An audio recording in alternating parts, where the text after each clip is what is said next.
안녕하세요. 오늘은 손익분기점에 대해 설명을 드릴 텐데요. 우리 창업자들이 가장 하고 싶은 업종 중에 하나가 커피 전문점이죠. 그래서 간단한 사례를 가지고 커피 전문점의 손익분기점, 즉 한 달에 몇 잔 팔아야 본전일까, 또 하루에 몇 잔 팔아야 본전일까, 이런 부분에 대해서 설명해 드리도록 할게요. 커피 전문점 창업하겠다. 얼마 팔아야 본전이지? 나는 300만 원 벌고 싶은데 얼마 팔아야 될까? 그리고 내가 투자한 투자금은 언제 회수될까? 이런 것들이 주로 창업자분들이 궁금해 하시는 것들이죠. 실제 손익분기점은 굉장히 복잡한 어떤 공식들이 있는데 사실 다 필요 없고요. 몇 가지 필요한 자료만 가지고도 개략적으로 확인할 수 있습니다. 필요한 자료는 첫 번째, 판매 가격. 커피 전문점이라고 하면 한 잔당 평균 판매 가격을 얼마로 할까? 그 다음에 물때, 변동비라고 하는 건데 물때는 뭐냐면 커피 한 잔 팔 때 들어가는 비용들이 있잖아요. 예를 들어서 원두, 시럽, 얼음 등 한 잔당 투입되는 비용들을 물때라고 표현을 해요. 그 다음에 영업시간, 하루에 몇 시간 영업할지, 그 다음에 직원은 충원할지 여부 등등. 인테리어와 직기 비품도 필요하죠. 특히 인테리어와 직기 비품은 거액의 금액이 들어갑니다. 일반적으로 손익분기점 분석을 할 때 얘를 빼고 하는 경우가 있는데 얘를 빼면 안 돼요.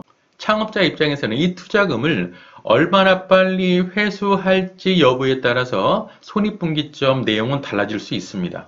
이건 뒤에서 다시 설명해 드릴게요.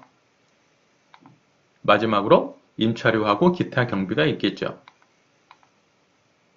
커피 종류는 다양하죠. 가격대도 다양할 거예요. 근데 우리는 평균적으로 2,500원이라고 가정을 하겠습니다. 그리고 평균 물때는 30%? 즉, 커피 종류는 다양하지만 한 잔당 2,500원이라고 보고요.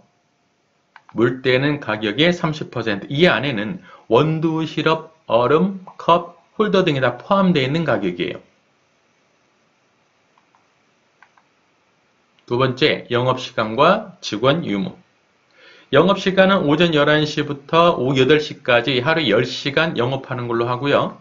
알바는 한 명을 뽑는데 사실 10시간이면 한 명이 일하기 쉽지 않죠. 그래서 5시간씩 쪼개서 뽑는 걸로 할게요. 그럼 일단 급여는 얼마가 나갈까? 예상 시급을 8,720원이라고 하면 주휴수당을 포함해서 월 30일 하루 10시간 하면 월 급여는 386,880원이 들어갑니다. 인테리어는 2천만 원 정도 예상을 하고요. 기타 직기 비품도 2천만 원으로 예상하겠습니다. 이 금액은 굉장히 중요해요. 4천만 원이라는 투자금이 들어갔죠. 이 투자금을 몇 년 동안에 회수할 건지에 따라서 월 경비 반영하는 금액이 달라지는 거죠. 예를 들어서 3년간 회수할 거다 하면 월 110만 원씩 차감되는 거랑 똑같습니다. 2년 만에 회수할 거다라고 하면 월 160만 원이에요. 만약 이 투자금을 1년 이내 회수한다라고 하면 월 330만 원 나가는 거랑 똑같습니다. 일반적으로 투자금은 사업 초기에 들어가고 계속 발생되는 게 아니기 때문에 사업부 입장에서는 이 금액을 모르는 경우도 있어요. 하지만 투자금은 반드시 회수해야 된다는 거. 회수할 때 기간에 따라서 매월 일정 금액이 빠지는 거하고 똑같습니다.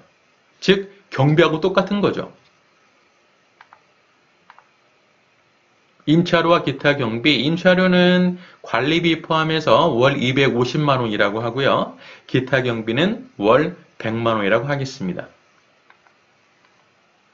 월 총 경비를 집계해보면 경비는 알바비, 인테리어, 직기비품, 임차료, 기타 경비 5가지로 구분할 수 있고요.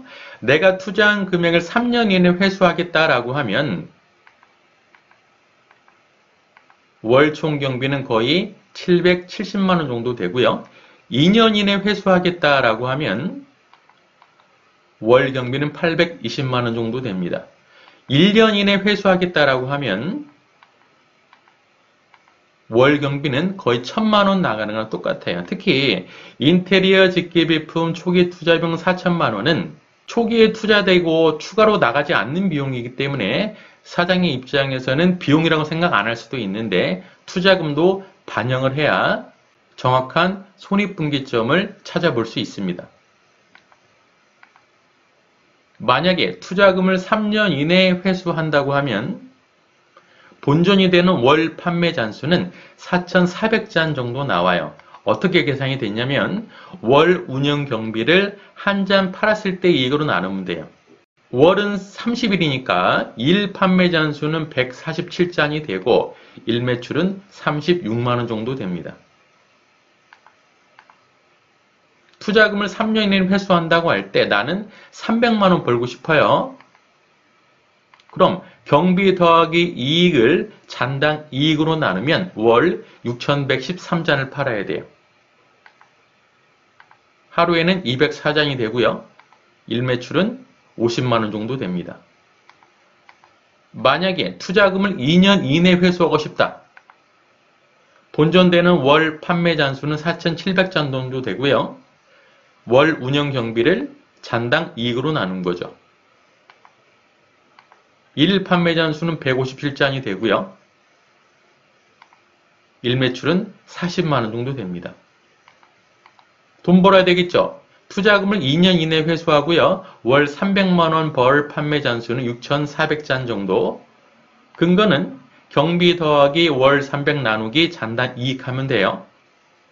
한 달에 30일이니까 일 판매 잔수는 214잔. 일 매출은 54만원 정도 됩니다. 만약에 투자금을 1년 이내 회수하겠다. 월 판매 잔수는 5,600잔 정도 되고요. 계산 근거는 월 운영 경비 나누기 잔단 이익. 30일로 나누면 일 판매 잔수는 189잔, 일 매출은 47만원 정도 됩니다. 투자금을 1년 이내 회수하고 월 300만원을 벌려면 7,300잔 정도 팔아야 돼요. 계산 근거는 경비 더하기 300만원 나누기 잔단 이익 월 7,383잔이 되고요. 일 판매 잔수는 246잔, 일 매출액은 60만원 정도 돼요. 기타로 추가로 고려해야 될 부분들이 있어요. 첫 번째는 화폐의 시간 가치. 현재 시점에서 화폐 가치하고요. 1년, 2년, 3년 후에 화폐 시장 가치를 다르죠. 이를 일치시켜 줘야 됩니다. 하지만 그 차이가 크지 않다고 봐서 무시한 거고요. 두 번째는 알바비에 대한 사대보험, 그 다음에 부가가치 소득세, 기타 세금을 고려해야 됩니다. 알바비에 대한 사대보험, 기타 부가가치세, 소득세 부분도 상당히 중요하거든요. 알바비 사대보험하고 기타 세금에 대해서는 이전에 제 동영상을 참고하시면 도움이 되실 거예요. 이상 마치도록 하겠습니다.